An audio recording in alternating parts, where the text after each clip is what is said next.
하나님의 말씀 함께 나누겠습니다. 하나님의 말씀, 오늘 우리에게 주시는 말씀은 신명기 26장 1절부터의 말씀입니다.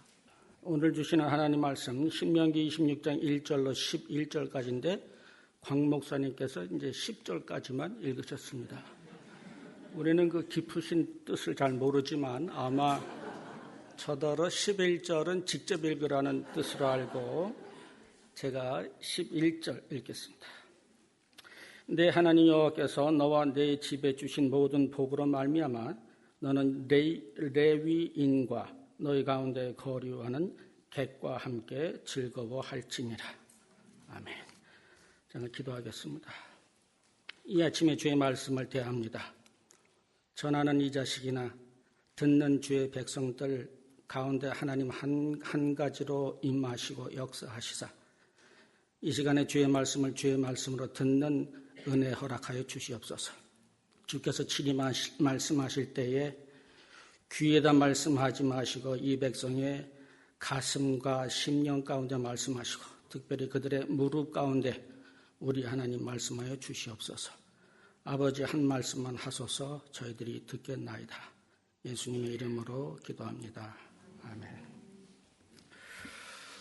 2018년도 새해가 됐다 그래서 좋아했던 때가 엊그저께 같은데 벌써 다음 달이면 우리 하나님께 감사를 드리는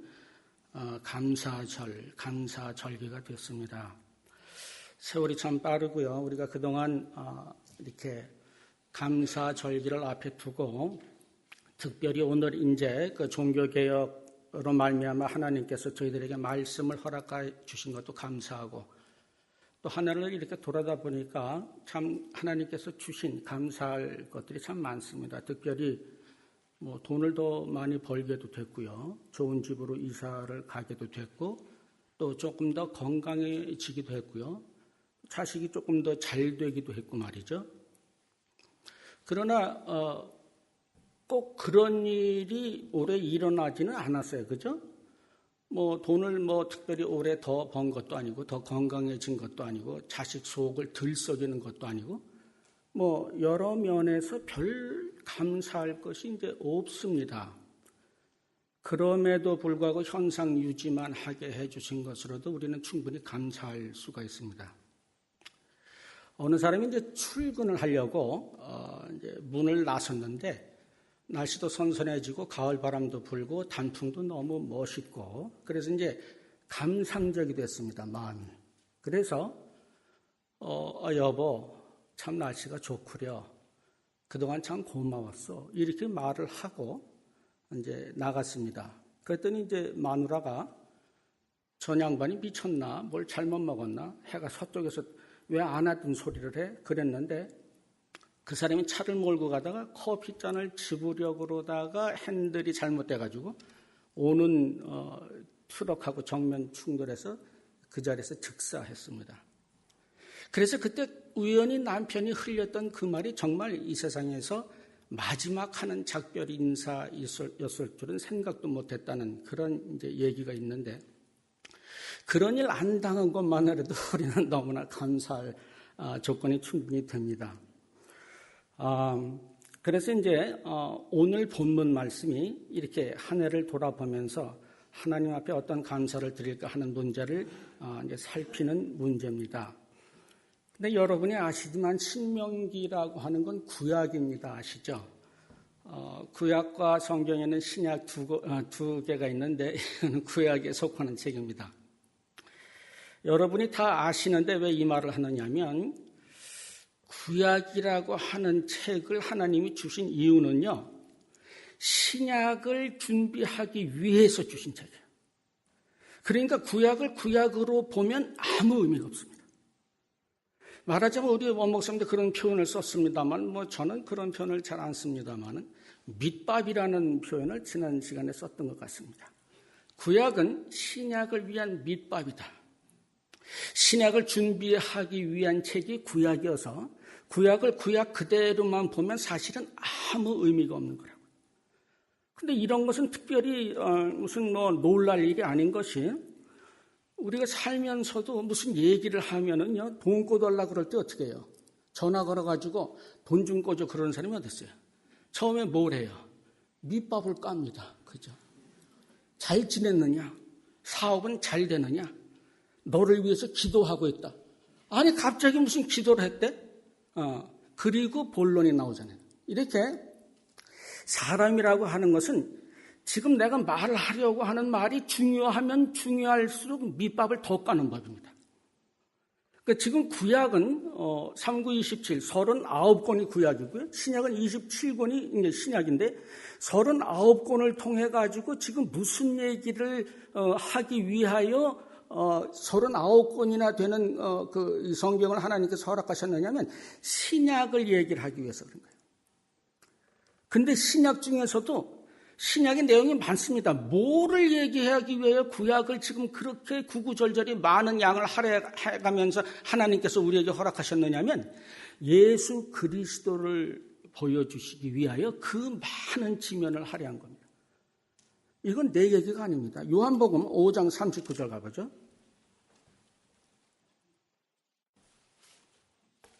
보통 이제 성경을 직접 찾는 것이 유익합니다. 그러나 다룰 내용이 좀 많기 때문에 오늘은 특별히 제가 부탁을 해서 이렇게 디스플레이하게 됐습니다.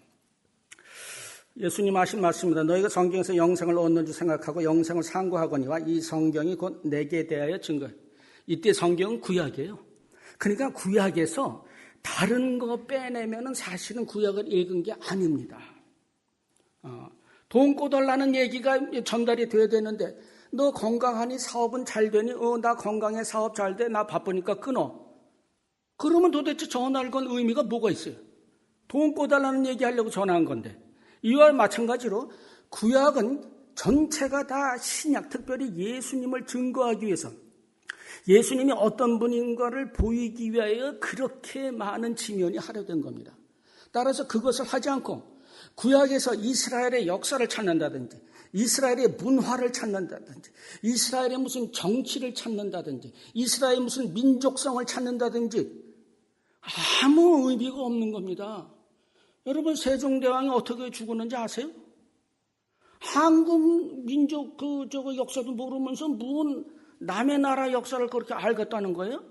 알 필요가 없어요. 그리고 구약이라고 하는 책은 역사책으로서의 가치가 없습니다. 무슨 이런 장소나 때나 시각이나 인물이 정확하게 맞아떨어져야지 역사책으로서 의미가 있는데 구약은 엉망이에요. 그런 의미로 보면 구약에서는 그래도 교훈을 얻을 수 있지 않습니까? 이솝 우화에서 교훈을 더 잘 얻습니다. 당나귀가 어쨌느니 무슨 황소가 어쨌느니 개구리가 어쨌느니 구약은 예수 그리스도에 관한 얘기를 하는 것이지 그 이외의 얘기를 하는 것이 아니고 만약에 그 이외의 것을 찾아내려고 했다면 여러분은 하나님께서 구약을 주신 의미를 온통 잊어버리는 것이 됩니다. 몇 가지 한번 예를 들어볼게요. 요나서 1장 가봅니다. 1절로 5절까지. 여호와의 말씀이 아미떼의 아들 요나에게 임하니라 이르시되 너는 일어나 저 큰 성읍 니느웨로 가서 그것을 향하여 외치라. 그 악독이 내 앞에 상달되었음이니라 하시니라. 그러나 요나가 여호와의 얼굴을 피하려고 일어나서 다시스로 도망하려 하여 욥바로 내려갔더니 마침 다시스로 가는 배를 만난지라. 여호와의 얼굴을 피하여 그들과 함께 다시스로 가려고 배삭을 주고 배에 올랐더라. 여호와께서 큰 바람을 바다 위에 내리심에 바다 가운데에 큰 폭풍이 일어나 배가 거의 깨지게 된지라. 사공들이 두려워하여 각각 자기의 신을 부르고 또 배를 가볍게 하려고 그 가운데 물건들을 바다에 던지니라. 그러나 요나는 배 밑층에 내려가서 누워 깊이 잠이 든지라. 하나님이 니누의 백성들의 죄를 보시고 얘네들 좀 혼 좀 내줘야겠다. 혼내기 전에 이제 요나를 보내서 좀 그 경고장을 해서 이제 회개시켜라 이렇게. 그랬더니 요나가 불순종을 합니다. 아시겠습니다만 이제 요나서 뒤에 보면요, 요나가 이렇게 있는데 박넝쿨이 이렇게 해가지고 그늘을 만들어 줬습니다. 그러니까 이제 뜨거운 햇볕을 이제 가리니까 참 좋았어요. 근데 하나님께서 벌레를 보내가지고 그걸 갉아먹어서 박넝쿨이 시들어 버렸어요. 그랬더니 하나님 너무합니다. 저거 박넝쿨 하나로 좀 그늘로 좀 시원하게 그거를 못 보고 그 벌레를 보내가지고 그걸 죽입니까? 하나님이 뭐라 그랬어요? 너 박넝쿨 하나 죽는 것까지도 그렇게 그거 가지고도 난리를 피면서 이 니느웨 전 백성이 죽는 데는 상관이 없냐? 하나님께서 이제 그렇게 말씀을 해버립니다. 그래가지고 이제 이 요나가 가가지고 니느웨 백성들에게 말씀을 전했습니다. 그러면서 전한들 무슨 효과가 있겠어? 그랬더니 이 사람들이 갑자기 회개를 하고 돌아오는 거예요. 그러니까 뭐라 그래 하나님한테 또 내 이럴 줄 알았어. 하나님은 사랑의 하나님이니까 이 내가 구원할 줄 알았어. 아니 그러면 구원하려면 처음부터 구원하지 왜 내가 여기까지 와가지고 고생시켜? 요런 소리를 하는 것이 이제 이 요나의 얘기입니다. 그래서 이제 우리는 요나의 요 얘기를 보고 어떤 사람이 요나가 요나 이랬대. 어떻게나 썰랑한지 죽으면 늙어야 됩니다. 어쨌든 간에 그것만 또 기억하지 마세요. 이 요나 같은 이런 인간이 되지 말고 우리는 하나님에게 순종하고 잘 살자. 그 얘기하는 게 아니에요. 전혀 아닙니다. 이 3절에 볼게요. 있습니까? 아직도? 3절에 보세요. 요나가 하나님의 여호와의 얼굴 피하려고 다시스로 도면 요바로 내려갔더니라고 하죠. 그죠? 그리고 그 다음에 3절 끝에 배에 올랐더라 그랬죠. 내려갔더니 그래놓고 올랐더라 그러고 5절 볼게요. 5절 보니까 그러나 요나는 배 밑층에 어떻게 해요? 내려가서. 근데 처음에 요바로 내려갔다는 건 번역이 잘 됐습니다. 근데 배삭을 주고 배에 올랐더라가 아니고 원어는 똑같은 단어를 씁니다. 내려갔다라고 하고요. 그 다음에 배 밑층에 또 내려갔습니다. 3번 내려가는 어떤 인물입니다. 그런데 우리나라와 마찬가지로 이스라엘 백성들도 그 최고로 강조를 할 때는 3-4번 씁니다. 그러니까 내려가고 또 내려가고 또 내려가. 누가 우리를 위하여 또 내려오고 또 내려오고 가장 낮은 곳까지 내려오셨습니까? 예수 그리스도를 예표한 겁니다. 아니 그렇게 성경을 보자면 한두 끝도 없지. 17절 볼게요. 17절.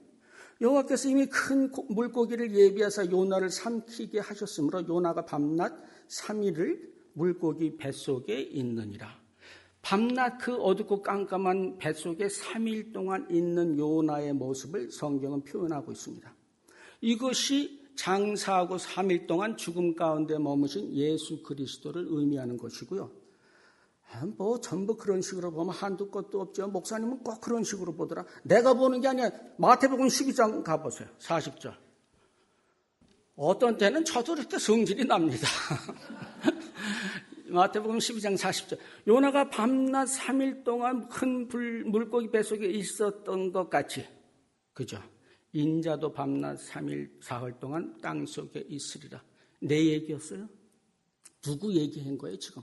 요나 얘기한 거예요? 요나가 불순종했으니 우리는 이제 그렇게 하지 말고 순종하자 그 얘기하는 거예요 지금? 아니에요. 예수 그리스도를 얘기한 것입니다. 요나는 사람을 구원하려고 그랬더니 투덜투덜대고 불순종하고 타박을 하고 난리가 났는데 예수님은 자원에서 우리에게 오셔가지고 사랑으로 자신을 희생하고 우리를 구원하신 예수 그리스도를 보이는 장면이에요. 시편 하나 더 가볼게요. 시편 22편입니다. 11절. 나를 멀리하지 마옵소서. 환난이 가까우나 도울 자 없나이다. 많은 황소가 나를 에워싸며 바산의 힘센 소들이 나를 둘러쌌으며 내게 그 입을 벌림이 찢으며 부르짖는 사자 같으니이다. 나는 물같이 쏟아졌으며 내 모든 뼈는 어그러졌으며 내 마음은 밀랍 같아서 내 속에서 녹았으며 내 힘이 말라 질그릇 조각 같고 내 혀가 입천장에 붙어나이다. 주께서 또 나를 죽음의 진토 속에 두셨나이다. 다윗의 고난받는 장면이죠. 그때 뭐라고 해요? 개들이 나를 에워쌌으며 악한 무리가 나를 둘러 내 수족을 찔렀나이다. 내가 내 모든 뼈를 셀 수 있나이다. 그들이 나를 주목하여 보고 내 겉옷을 나누며 속옷을 제비 뽑나이다. 다윗의 환난받는 장면인데 이걸 보고 그러게 좀 잘하지. 아니 잘 나갈 때 잘하지. 왜 남의 마누라는 건드려가지고 이 꼴을 당하냐? 아이고 우리는 잘해야 되겠다. 다윗이라고 하는 사람이 그렇게 실수를 했는데 뭐 우리라고 뭐 실수 못하겠어? 정신 바짝 차리자. 그 얘기가 아니라고요. 성경에 나오는 모든 얘기는 예수 그리스도에 관한 얘기라고요. 자, 요한복음 19장 가볼게요. 23절. 군인들이 예수를 십자가에 못 박고 그의 옷을 취하여 내 깃에 나눠 각각 한 깃씩 얻고 속옷도 취하니 그 속옷은 호지 아니하고 위에서부터 통으로 짠. 호지 아니했다는 것은요, 조각조각을 연결한 것이 아니라는 거예요. 옷 자체를 전체를 통으로다가 만드는 거예요. 군인들이 서로 말하되 이것을 찢지 말고 누가 얻나 제비 뽑자니 이는 성경에 그들이 내 옷을 나누고 내 옷을 제비 뽑나이다 한 것을 응하게 하려 함이로라. 그죠? 시편에서 다윗이 자기가 고생을 하고 무슨 멸시를 당하고 창피를 당하고 하는 것을 자기는 너무 저거해서 하나님 앞에 이제 그런 글을 썼는데 이게 나중에 예수 그리스도를 예표할 줄이야. 다윗도 몰랐을 뿐만 아니라 하나님은 아시는 거예요. 그러니까 우리는 다윗을 보고 우리도 저렇게 살지 말자, 우리도 좀 착하게 살자, 그런 얘기하려고 이 책을 쓴 게 아닙니다. 무슨 얘기하기 위해서? 장차 오실 예수 그리스도는 너희들을 위하여 그런 고난과 환난과 순환을 당할 분이다 라는 것을 보여주기 위해서 한 군데 이제 한번 더 가볼게요. 다윗이 이렇게 쫓겨다니다가 말이죠. 쫓겨다니다가 어느 동네에 이렇게 갔어요. 근데 그 동네에 유지가 하나 있었어요. 근데 그 유지의 이름이 나발이었습니다. 뭐 양과 소와 뭐 그런 것이 수천 마리씩 있고 말이죠. 뭐 정말 그 부를 자랑하는 그런 인물이었어요. 그런데 이제 다윗과 그의 군사들이 그 동네에 가가지고 폐를 끼치지 않고 그냥 거기 이제 들판에서 이렇게 거하면서 가끔 그 나발의 그 양 치는 사람들이 와가지고 이제 양들을 이제 이렇게 몰고 다니고 이제 풀도 먹이고 그럴 거 아닙니까? 그러면 그때도 마찬가지로 무슨 뭐 산적이나 이런 사람들이 와가지고 약탈을 해요. 그걸 다윗의 군대들이 지켜줍니다.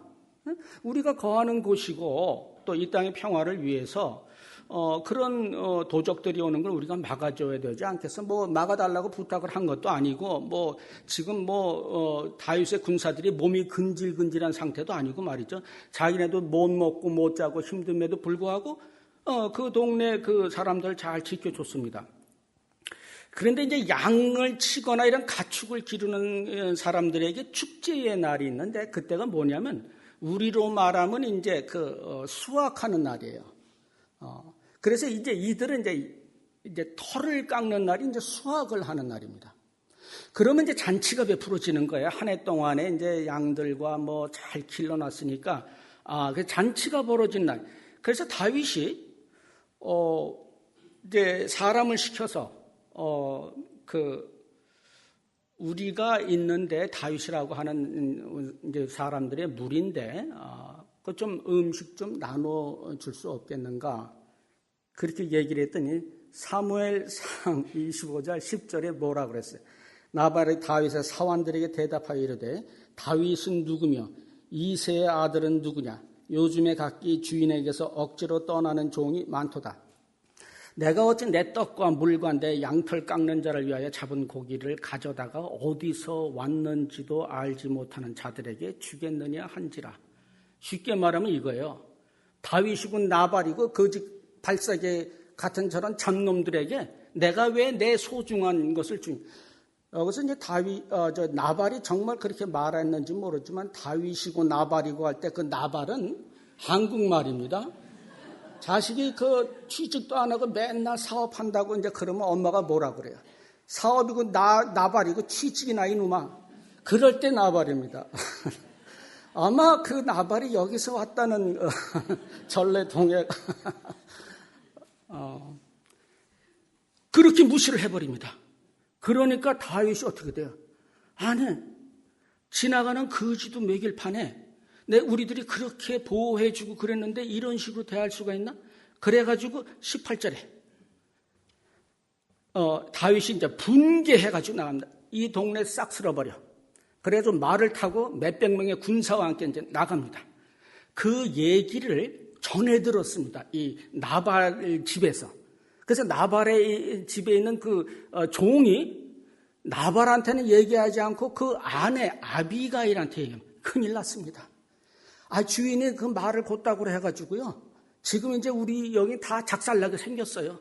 이렇게 됐습니다. 그러니까 아비가일이 급히 떡 200덩이와 포도주 2 가죽 2대와 잡아서 요리한 양 5마리와 볶은 곡식 5세야와 건포도 100송이와 무화과 뭉치 200개를 가져다가 나귀들에게 싣고 소년들에게 이르되 나를 앞서가라. 나는 너희 뒤에 가리라 하고 그의 남편 나발에게는 말하지 아니하리라. 그리고 이제 음식을 잔뜩 싸들고 출발합니다. 출발하는데 저쪽에서 따각따각거리고 다윗의 군사들이 칼을 쥐면서 막 휘둘면서 옵니다. 오니까 그것을 딱 본 아비가일이 23절에 아비가일이 다윗을 보고 급히 나귀에서 내려 다윗 앞에 엎드려 그의 얼굴을 땅에 대니라.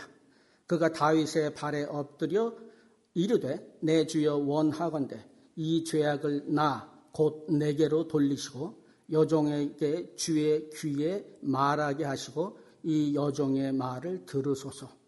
여기서 그가 다윗의 발에 엎드리되 내 주에는 다윗을 얘기하죠. 다윗이요, 이 죄악을 남편이 지은 그 죄를, 그 실례를 나 곧 내게로 돌린다고 하지 않고 나 곧 내게로라고 하는 것은 나를 굉장히 강조하는 겁니다. 다른 사람이 아닌 나에게 돌리시고, 여종이 자기입니다. 여종에게 주의 귀에 다윗에게 말씀할 수 있는, 말씀 아뢰할 수 있는 기회를 좀 주십시오라고 얘기를 합니다. 그러면서 31절로 넘어갑니다. 내 주께서 무죄한 피를 흘리셨다든지 내 주께서 친히 보복하셨다든지 함으로 말미암아 슬퍼하실 것도 없고 내 주의 마음에 걸리는 것도 없으시리니 다만 여호와께서 내 주를 후대하실 때에 원하건대 내 주의 여종을 생각하소서 하니라. 당신의 하나님이 당신의 죄 가운데도 당신을 사랑으로 후대하셨지 않습니까? 물론 우리 가정이 죄를 당신 앞에 지었지만 그때를 생각해 주십시오. 다윗이 아비가일에게 이르되 오늘 너를 보내어 나를 영접하게 하신 이스라엘의 하나님 여호와를 찬송할지로다.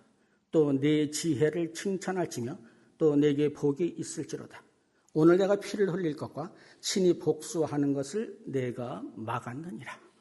그래서 다윗이 노를 거두고 그 동네를 살리셨다는 겁니다. 이 얘기를 듣고 나면 나발 죽일 놈, 그런 놈이 있을까? 아니 나그네 대접을 하고 그래야지 그걸 갖다가 그런 식으로 굴어버려? 예수님에 관한 얘기입니다. 예수님의 24절 한번 보세요. 24절에 뭐라고 있어요? 이 죄악을 나 곧 내게로 돌리시고. 누구의 죄요? 나발의 죄를 누구에게로? 내게로 돌리시고. 누가 그런 기도를 하셨어요? 예수님이 이 땅에 오셔서 합니다. 우리의 모든 죄악을 당신에게로 돌리시고 그리고 우리를 살리시는 예수님. 처음부터 끝까지 구약은 예수님 얘기라고요. 그거 못 찾아내면 아무 의미가 없는 겁니다. 따라서 오늘 본문 말씀도 사실 그렇습니다. 오늘 본문 말씀도 이스라엘 백성이 가나안 땅에 들어가가지고 거기서 어떻게 하나님을 감사해야 되냐 그 얘기를 하는 게 아니에요. 이스라엘 백성이 가나안 땅을 갔더니 뭔 땅을 갔든지 우리가 할 게 뭐예요? 지금 우리가 살기 죽겠고 바빠 죽겠는데. 따라서 이것도 영적으로 해석을 해야 되는데 가나안 땅이라고 얘기하는 것은 그 당시에 이스라엘 민족의 얘기인데 지금 누구에게 적용되는 겁니까? 천국에 들어와 있는 우리에게 적용되는 얘기입니다. 그러니까 지금 오늘 본문 말씀은 먼저 누구에게 하는 명령인가를 잘 봐야 되는데 오늘 본문 말씀은 이스라엘 백성들에게 하는 것이 아니고 우리에게 하는 건데 가나안 땅에 들어와 있는 이스라엘 백성, 가나안을 목전에 두고 있는 이스라엘 백성에게 얘기를 하는 것이 이제 광야에서 죽은 이스라엘 백성에 관한 얘기를 하는 게 아닙니다. 따라서 예수를 믿고 만약에 천국으로 들어왔으면 천국에 들어와 있는 하나님의 백성들에게 하나님께서 오늘 이 아침에 내리시는 말씀이지 이스라엘에게 하시는 말씀이 아닙니다. 그러면 여러분은 예수를 믿고 천국에 들어왔다고 제가 말씀을 여러 번 드렸는데 한 번 가지고 안 되는 것을 체험적으로 느껴서 조금 더 잠깐 말씀을 드리면 우리가 예수를 믿는데 우리는 광야에 있습니까? 천국에 들어와 있습니까? 많은 사람이 아직도 우리는 광야 생활을 하고 있고 우리가 죽거나 예수님 재림하시면 그때 천국에 들어간다고 합니다. 아닙니다. 그래서 한번 생각을 해볼게요. 예수 믿고 구원받으면 우리가 뭘 받아요? 영생을 받잖아요. 그 영생을 어떻게 받습니까? 예수 믿고 1초 있다 영생 받습니까? 예수 믿고 1시간쯤 돼야 영생을 받습니까? 예수를 믿었어요. 구원을 받았어요. 그래서 구원증을 가지고 이제 천국 영생 발급소에 갑니다. 내가 구원을 받았으니 이제 영생을 주시오. 그랬더니 그 발급소 직원이 뭐라 그래요? 영업시간 지났으니까 내일 오시오. 그래가지고 내일 아침 새벽 4시부터 기다려가지고 그때서야 영생이라고 하는 걸 발급받습니까? 도대체 영생을 어디서 누구에게 언제 받는 겁니까? 보기 위해서 창세기로 넘어갑니다. 3장입니다. 여호와 하나님 아담과 그의 아내를 위하여 가죽옷을 지어 입히고요. 여호와 하나님이 이르시되 보라 이 사람이 선악을 아는 일에 우리 중 하나같이 되었기 때문에 그가 그의 손을 들어서 생명나무 열매를 따먹고 영생할까 하노라. 여호와 하나님 에덴 동산에서 그를 내보내어 그의 근원이 된 땅을 갈게 하시니라. 이같이 하나님이 그 사람을 쫓아내시고 에덴 동산 동쪽에 그룹들과 두루도는 불칼을 두어 생명나무의 길을 지키게 하시나. 영생을 어디서 얻는다고 그랬어요? 에덴 동산에 들어가서 거기에 있는 생명나무의 과실을 따먹어야 영생을 얻는 거라고요. 근데 그 에덴 동산에 들어가서 그 생명나무 열매를 따먹을 수 있어요, 없어요? 그걸 어떻게 따먹어요? 왜 못 따먹어요? 뭐라 그래요? 천사들로 지키게 했고 두루도는 화염검으로 지키게 했기 때문에 들어가려고 시도를 했다가는 그냥 죽어버립니다.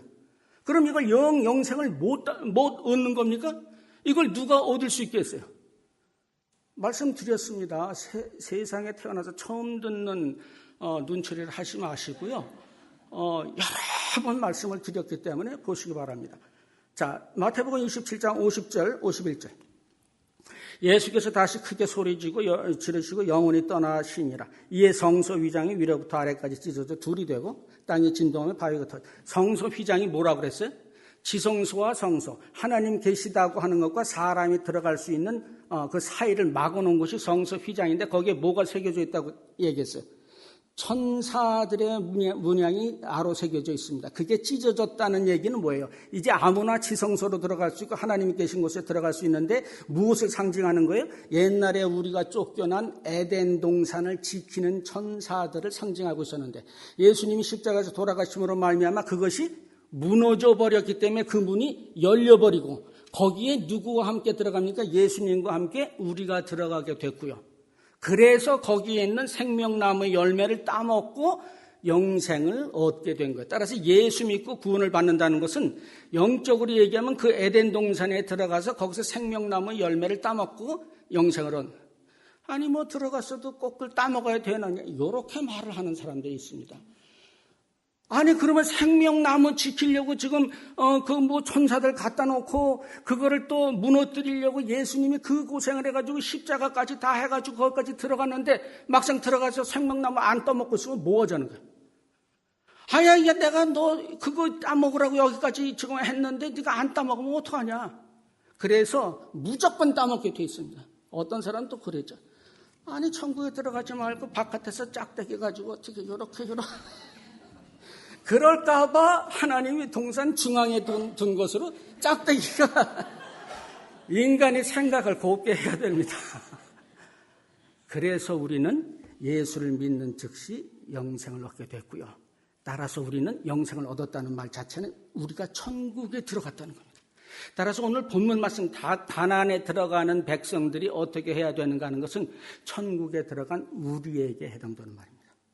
그럼에도 불구하고 여러분은 정말 예수를 믿습니까? 여러분은 정말 구원을 받았습니까? 여러분은 정말 영생을 받았고 여러분은 정말 생명나무가 있다고 하는 그 천국에 이미 들어간 사람들입니까? 예수 믿는 사람이 그렇게 들어갔다는 걸 우리가 금방 이제 봐서 아는데 그거는 김 집사님 얘기고 박 집사님 얘기지 내 얘기는 아닐 수가 있다고요. 그래서 그럼 내가 구원을 받았는지 안 받았는지를 어떻게 알아야 되느냐? 성경에서는 구원 받았는지 안 받았는지 확인하는 방법을 가르쳐 주는데 교회를 잘 나온다든지 예배를 잘 드린다든지 헌금을 잘 낸다든지 무슨 봉사를 잘 한다든지 그런 것 가지고 여러분이 천국에 들어갔느냐 아니면 여러분이 구원받았느냐를 얘기하지 않고요. 무슨 얘기를 하고 있느냐면 헐벗은 자를 입혔느냐, 헐벗은 자를 먹였느냐, 아니면은 나그네를 들여보냈느냐, 집에 들여보냈느냐, 이런 것들로 여러분의 구원을 확인한다고 성경에 있습니다.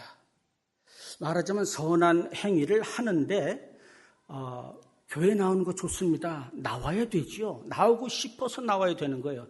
그러나 나 교회 나온 사람이야? 나 오늘 예배 드린 사람이야? 요렇게 해가지고는 그 사람이 구원받았다는 걸 확인할 수가 없고요.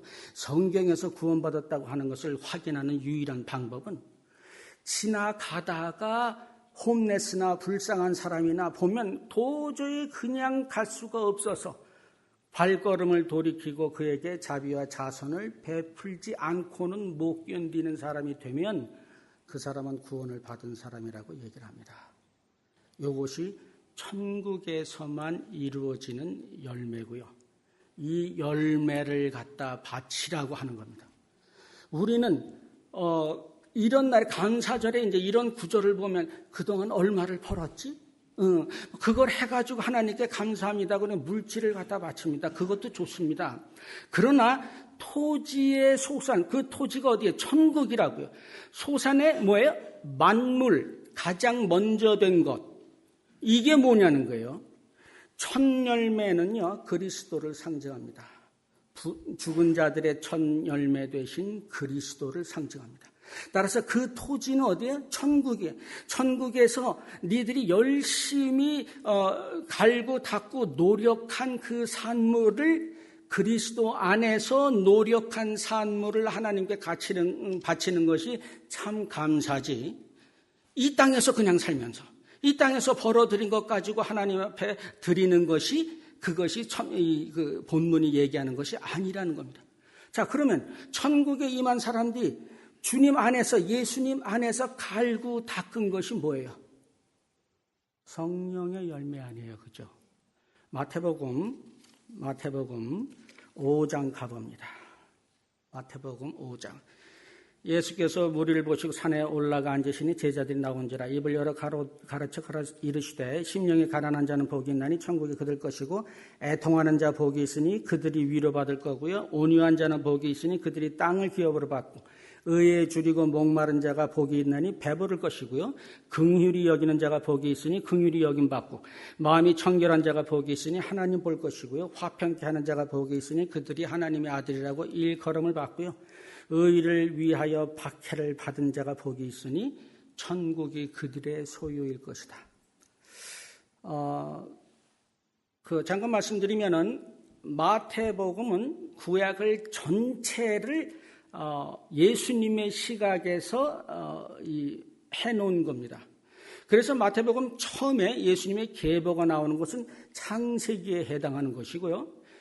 그 다음에 이제 예수님이 그 세례를 받으시는 것은 출애굽에 관한 얘기를 하는 것이고요. 맨 마지막에 예수님의 지상 대명령은 말라기에 관한 얘기입니다. 이렇게 딱딱 맞아 떨어집니다. 그러니까 구약을 한마디로 예수님의 관점으로 총 정리한 게 마태복음인데 오늘 신명기는 뭐냐면 그동안에 이스라엘 백성이 광야에서 계속 고생을 하다가 이제 가나안에 들어가는 시점에서 이제 이렇게 살아라 저렇게 살아라 한 그 신명기 이 말씀은 뭐에 마태복음으로 따지면 뭐에 해당되느냐면 40일을 광야에서 마귀의 시험을 받으신 예수님이 이제 5장부터 올라가서 산에 올라가서 말씀하시는 그 다음에는 천국에 관한 얘기들이 나옵니다. 그러니까 지금 신명기가 천국 가나안 땅에 들어가기 전에 어떻게 살아야 할 것을 얘기한 것이라면 예수님이 광야 생활을 마치시고 천국에 관한 소개를 하기 전에 천국 백성은 어떻게 되어야 하는가를 가르친 것이 산상수훈입니다. 산상수훈의 내용을 보면요. 그런 내용들이 나옵니다. 결론부터 말씀드리면 산상수훈에 나오는 이 내용들을 가지고 하나님 앞에 바쳐야 하나님이 기뻐하시는 것으로 기뻐하시는 제물로 받으신다는 겁니다. 여러분은 한 해 동안 지나시면서 예전보다 더 하나님의 말씀에 목마르셨나요? 여러분은 한 해를 지나면서 주의 나라를 그렇게 애통하며 그리워했는가요?